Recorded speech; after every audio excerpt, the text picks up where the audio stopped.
날씨와 관련된 다양한 이야기 나눠보는 시간, 날씨 집중, 노은지 기상캐스터가 나오셨습니다. 안녕하세요. 네, 안녕하세요. 자, 비가 오지 않는 마른 장마가 계속되고 있는데 네. 경기도엔 폭염주의보가 내려졌어요. 맞아요. 지난 월요일 경기도 하남, 여주, 인천, 그리고 연천 등지에는 폭염주의보가 내려졌습니다.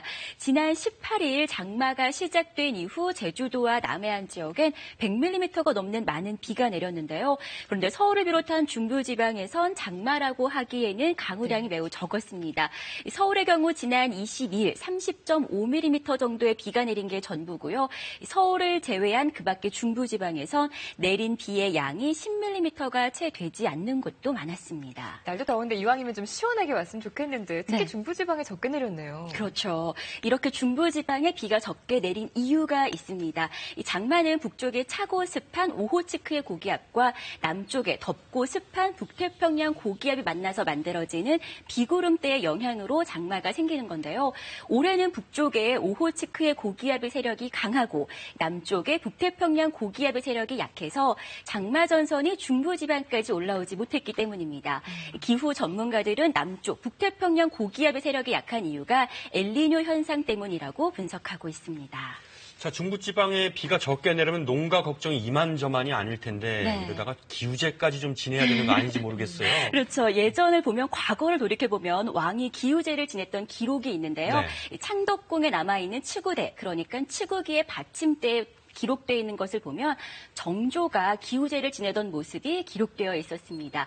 조선시대 정조 6년 1782년에 심각한 가뭄이 들어서 왕이 기우제를 지냈는데 금세 24mm 정도의 비가 내렸다라는 기록이 남아 있습니다. 효과가 있었군요. 네. 그런데 이렇게 오랜 시간 동안의 기록이 남아있다니 좀 놀라운데요. 그렇죠. 사실 근데 한 글자는 거의 지워져서 완벽한 문장의 뜻을 이해하기는 어려웠습니다. 네. 치구대 내면에 368개의 글자가 있는데요. 최근 연구에 따르면 이렇게 지워진 글자가 양산산자로 밝혀졌습니다.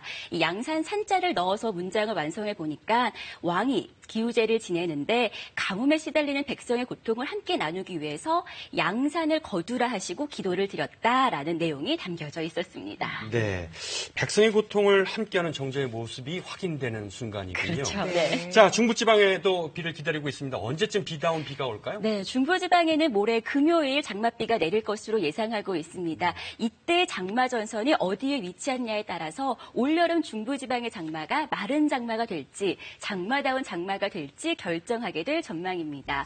모레 금요일 오후에 남부지방에 비가 내리기 시작해서 오후 늦게 중부지방에도 비가 내리겠습니다. 금요일부터 다음 주 화요일까지 장마 전선이 남북을 오르내리면서 장맛비가 내리겠는데요. 천둥 번개가 치면서 돌풍을 동반한 강한 비가 오는 곳도 있어 유의하셔야겠습니다. 오늘 오후 강원 영서 북부 지역엔 소나기가 오는 곳이 있겠고요. 제주도에는 5에서 10mm 정도의 비가 산발적으로 이어지겠습니다.